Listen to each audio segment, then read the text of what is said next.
अवतारों को जन्म देता है।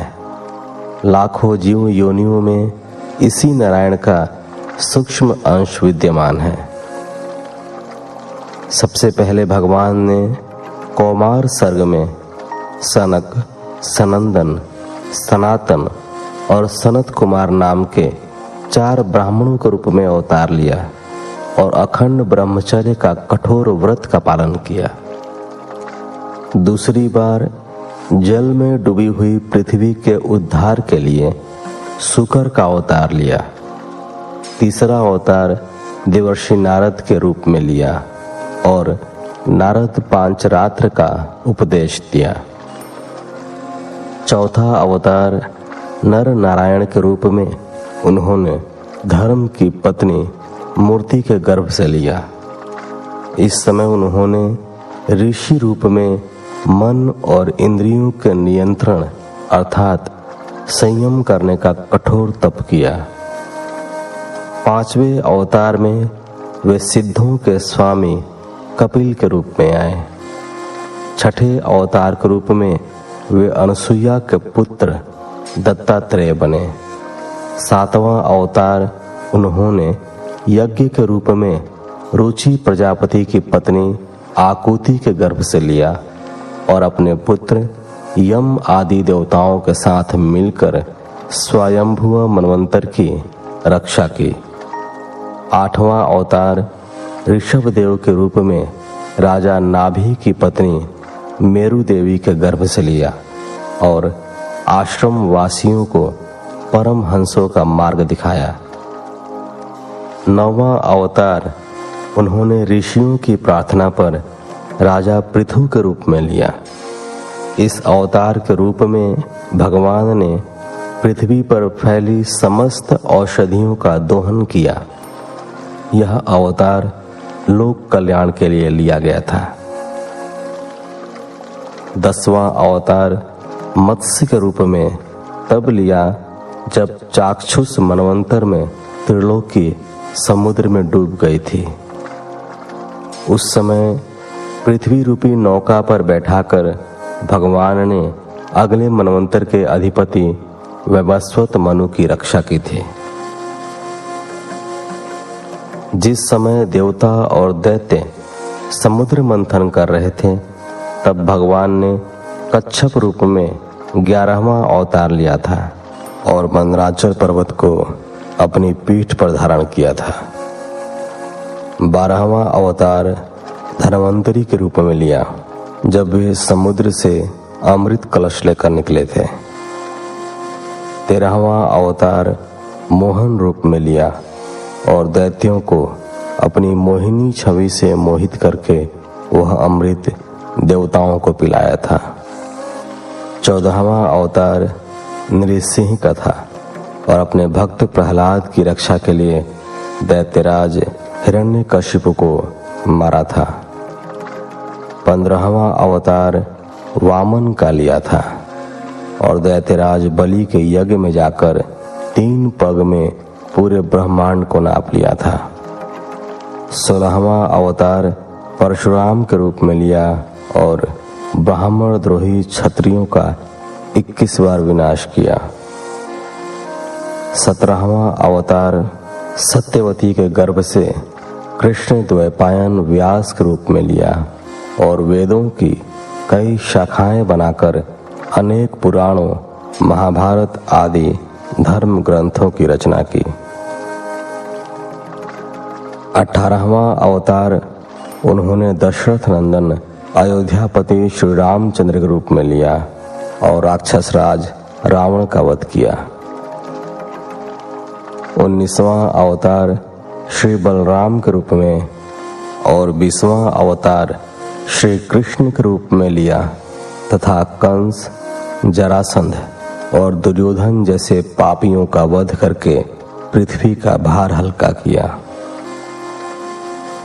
कलयुग आने पर बुद्ध के रूप में 21वां अवतार लिया और 22वें अवतार के रूप में भगवान कलयुग के अंत में विष्णु यश नामक ब्राह्मण के घर कल्कि रूप में अवतीर्ण होंगे। हे ऋषियों, श्री हरि के असंख्य अवतार महापुरुषों के रूप में यदा कदा इस पृथ्वी पर अवतरित होते रहते हैं।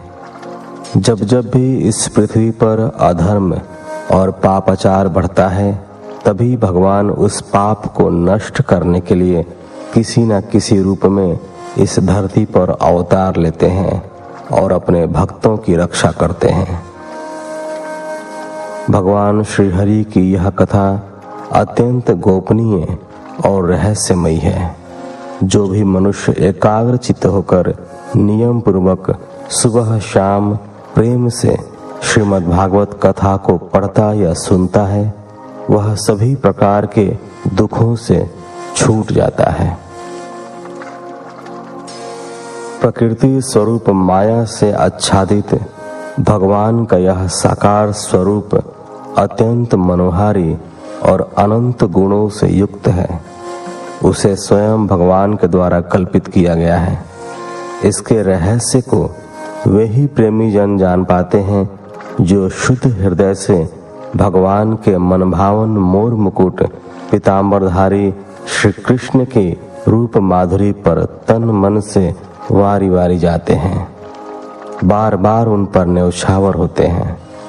इस स्थूल रूप से परे भगवान का जो सूक्ष्म अव्यक्त स्वरूप विद्यमान है, उसे पाना अत्यंत कठिन है। वह निराकार रूप सूक्ष्म रूप में प्रत्येक जीव में विद्यमान रहता है। यही आत्मा है। इसी के प्रवेश से नए जीव का आविर्भाव होता है तथा इसी के चले जाने से जीव की मृत्यु हो जाती है। यह आवागमन का चक्र निरंतर चलता रहता है। यह सूक्ष्म और स्थूल शरीर अविद्या के कारण आत्मा में आरोपित रहता है। जिस समय ज्ञान के आविर्भाव से यह आरोप दूर हो जाता है, उसी समय ब्रह्म के उस निराकार रूप से साक्षात्कार हो जाता है। हे ऋषियों, भगवान की लीला बड़ी रहस्यमय है। वे अपनी लीला से ही इस जगत का सृजन, पालन और संहार करते हैं, परंतु वे स्वयं इसमें आसक्त नहीं होते। प्राणियों के अंतःकरण में छिपे रहकर समस्त ज्ञानेंद्रियों और मन के माध्यम से ये जीव के सभी भावों और विषयों को ग्रहण करते हैं, फिर भी उनमें लिप्त नहीं होते।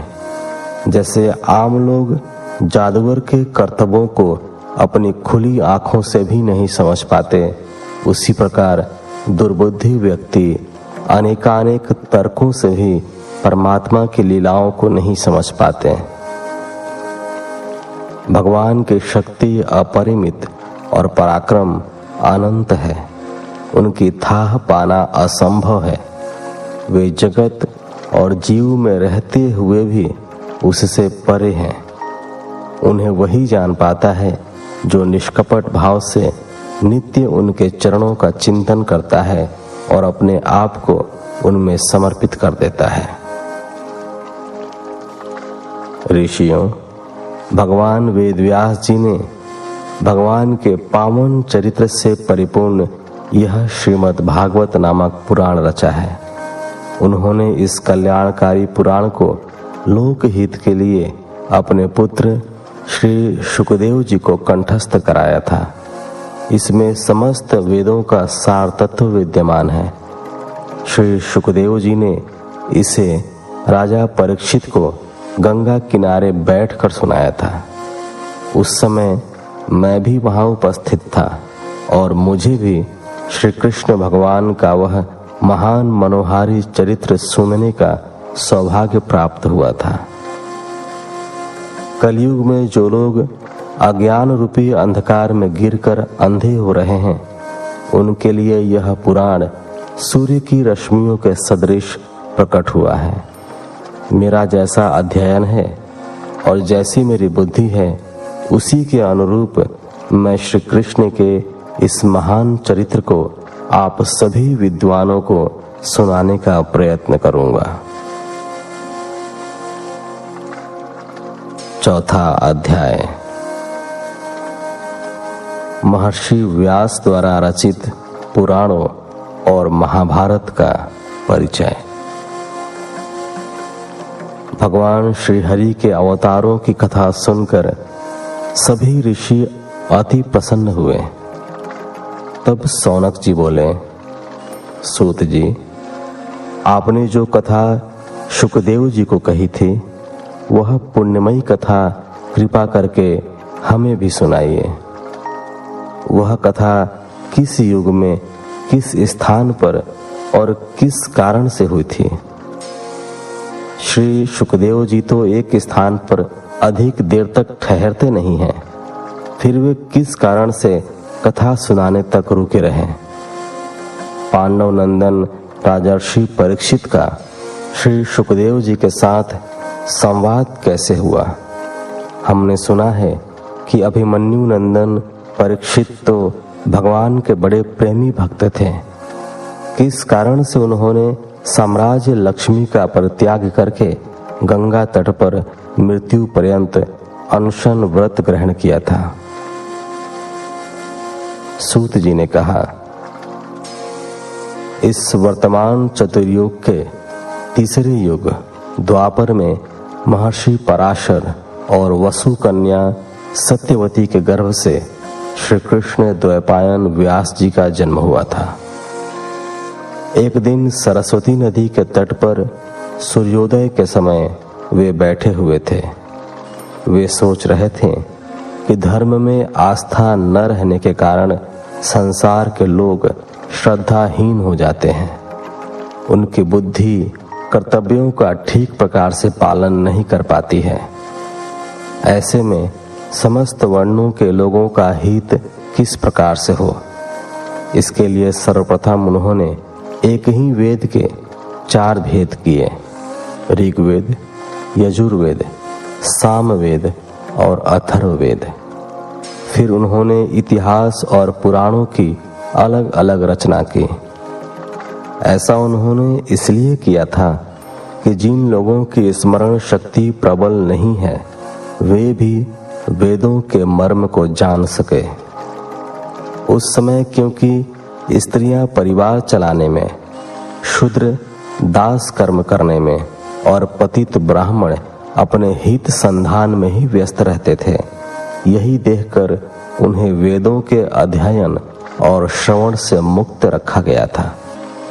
लेकिन व्यास जी ने विचार किया कि कल्याणकारी शास्त्रों के आचरणों में जो लोग भूल कर बैठते हैं उन्हें भी धर्म लाभ मिले। इसके लिए उन्होंने महाभारत की कथा रची और उसमें वेदों का सार तत्व कथा प्रसंगों के माध्यम से लोगों के सामने प्रस्तुत किया। यद्यपि व्यास जी इस प्रकार अपनी पूरी शक्ति और लगन से प्राणियों के कल्याण में सदैव लगे रहे, किंतु उन्हें तब भी संतोष नहीं हो पा रहा था। सरस्वती नदी के तट पर बैठे वे सोच रहे थे कि उन्होंने महाभारत की रचना करके वेद के मर्म को खोल तो दिया है और स्त्रियों, शूद्रों तथा पाप कर्म में लगी अन्य जातियों को भी धर्म कर्म में लगे रहने का सरल मार्ग बताया है, फिर भी उन्हें संतोष क्यों नहीं हो रहा है? शायद अभी तक उनसे भगवान की प्राप्ति करने वाले धर्म का निरूपण नहीं हो पाया है। उनकी अपूर्णता का कारण संभवतः यही है। श्री कृष्ण द्वैपायन जब अपने को अपूर्ण मानकर खिन्न हो रहे थे, उसी समय वहां देवर्षि नारद आ पहुंचे। उन्हें आया देखकर व्यास जी तत्काल उठ खड़े हुए और विधि विधान के अनुसार उन्होंने देवर्षि नारद की पूजा की तथा उन्हें उचित आसन ग्रहण कराया। 5वां अध्याय। देवर्षि नारद द्वारा भगवान श्री हरि का गुणगान और अपना पूर्व चरित्र सुनाना। श्री नारद जी ने अपने निकट बैठे व्यास जी से पूछा, हे महाभाग व्यास जी, आपने धर्म आदि से परिपूर्ण महाभारत की रचना की है, उससे आपको संतुष्ट होना चाहिए, परंतु आपके चेहरे पर विषाद की छाया क्यों है? व्यास जी ने कहा, हे देवर्षि, आपका ज्ञान अगाध है। आप साक्षात ब्रह्मा जी के मानस पुत्र हैं। आप सूर्य की भांति तीनों लोकों में भ्रमण करने वाले हैं। आपने तो पुराण पुरुष की उपासना की है। आप योग बल से सबके अंतःकरण की बात जानते हैं। आप ही बताएं कि मेरे दुख का कारण क्या है। श्री नारद जी ने कहा, व्यास जी, आपने अभी तक अपने किसी ग्रंथ में भगवान के निर्मल यश का गान नहीं किया है। यही आपके विषाद का कारण है। जिस ज्ञान से भगवान संतुष्ट नहीं होते, वह ज्ञान, वह शास्त्र अधूरा है। जब तक श्री हरि के अवतार भगवान श्री कृष्ण के यश का गान नहीं किया जाता, तब तक वह रचना कौवों को फेंकी हुई जूठन के समान है। व्यास जी, दूषित शब्दों और असुंदर भावों से रची गई रचना में यदि भगवान श्री कृष्ण के प्रति प्रेम दर्शाया गया है, तो वह रचना उत्तम मानी जाती है और उससे रचनाकार के सभी पाप नष्ट हो जाते हैं। सत्पुरुष ऐसी ही वाणी का श्रवण, गान और कीर्तन किया करते हैं, जिसमें भगवान श्री हरि के सुयश का वर्णन होता है। वह निर्मल ज्ञान भी जिसके द्वारा मोक्ष की प्राप्ति होती है, यदि भगवान की भक्ति से शून्य है, तो वह व्यर्थ है। हे महाभाग व्यास जी, मैं जानता हूं कि आपकी कीर्ति पवित्र है। आप सत्य का पालन करने वाले दृढ़वर्ती हैं। आपको अब भगवान श्री कृष्ण की लीलाओं का स्मरण करना चाहिए। संसारी लोग विषय वासनाओं में पड़कर अपना जीवन व्यर्थ कर रहे हैं। वैराग्य से भगवान की भक्ति सिद्ध नहीं होती। जो लोग भ्रमित होकर धर्म के स्वरूप को नहीं समझ पा रहे हैं और भगवान की भक्ति से दूर जा रहे हैं, आप उनके लिए कोई ऐसा ग्रंथ लिखें जिसे श्रवण करके वे भगवान की प्रेम लीला में पूरे भक्ति भाव से लग सकें, उनके श्री चरणों में अपने स्व को विसर्जित कर सकें।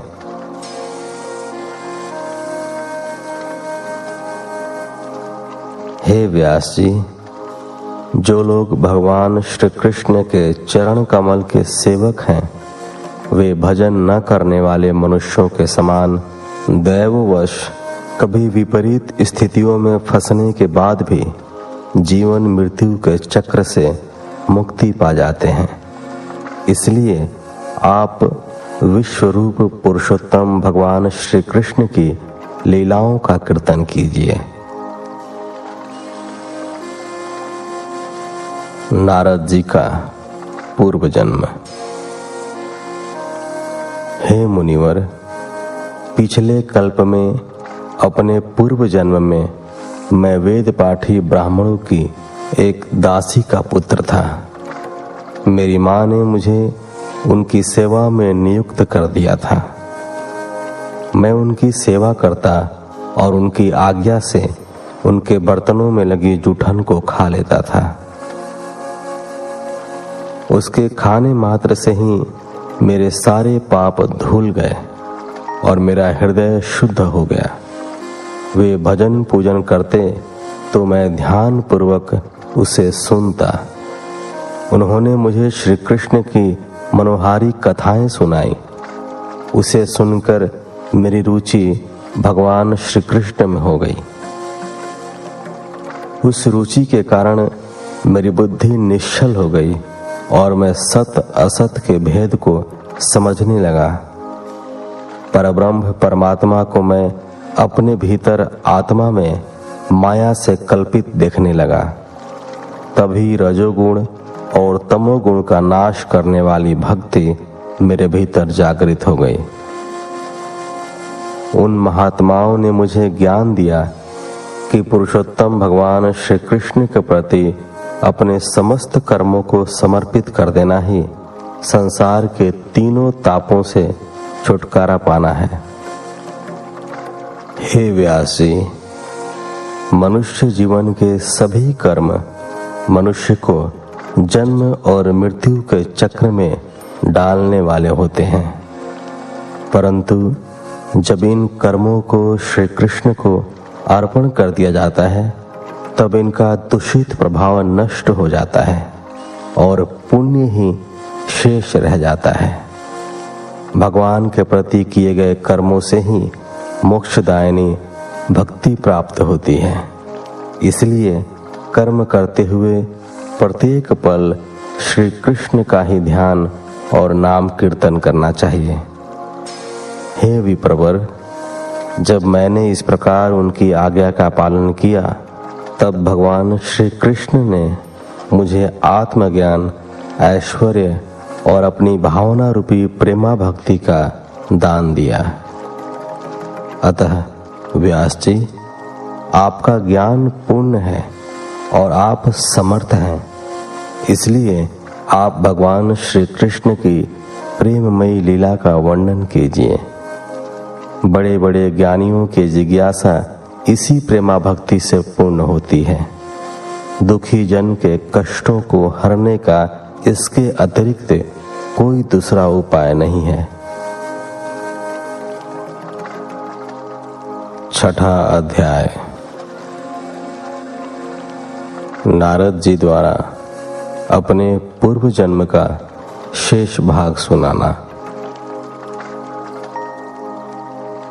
श्री व्यास जी ने देवर्षि नारद से पूछा, हे देवर्षि, जब आपको ज्ञान का उपदेश देकर वे महात्मा लोग चले गए तब आपने क्या किया? तब तो आप उम्र में बहुत छोटे थे। आपकी शेष आयु किस प्रकार व्यतीत हुई? श्री नारद जी ने कहा, हे व्यास जी, उनके जाने के बाद मैं अपनी माँ की सेवा में लग गया, क्योंकि मैं अपनी माँ का इकलौता पुत्र था और उसे भी मेरे अतिरिक्त कोई अन्य सहारा नहीं था। मैं अपनी माँ के स्नेह बंधन में बंधकर उस ब्राह्मण बस्ती में ही रहा। उस समय मेरी आयु 5 वर्ष की थी। मुझे दिशा, देश और काल के संबंध में कुछ भी ज्ञान नहीं था। एक दिन संध्या के समय मेरी माँ गाय का दूध दोहने के लिए घर से निकली तो एक सांप ने उसे डस लिया और काल के क्रूर पंजे से वह नहीं बच सकी। मैं अनाथ हो गया। एक दिन मैं उत्तर दिशा की ओर चल दिया। उस समय मुझे कुछ भी पता नहीं था कि मुझे कहाँ जाना है। उस ओर मार्ग में मुझे अनेक धन धान्य से संपन्न देश, नगर, गांव और अहिरों की बस्तियां मिली। नदी, पर्वतों के तटवर्ती पड़ाव, वाटिकाएं और उपवन मिले। सुंदर जल से भरे जलाशय और भयानक वन मिले। मैं अकेला था। एक घोर जंगल देखकर मैं रुक गया। उसमें भयानक हिंसक पशु घूमते दिखाई पड़ रहे थे। चलते चलते मेरा शरीर थक कर चूर हो गया था। तभी मुझे बड़े जोरों की प्यास लगी और भूख भी सताने लगी। मैंने एक नदी में स्नान किया और उसका शीतल जल पिया। मेरी थकान मिट गई। मैं एक पीपल के वृक्ष के नीचे बैठ गया और जैसा महात्माओं से सुना था वैसा ही भगवान का स्मरण करने लगा। धीरे धीरे भगवान के दर्शन की मेरी अभिलाषा तीव्र होने लगी और मेरा रोम रोम पुलकित हो उठा। तभी भगवान ने मुझे साक्षात दर्शन दिए। उनका दर्शन पाकर मेरा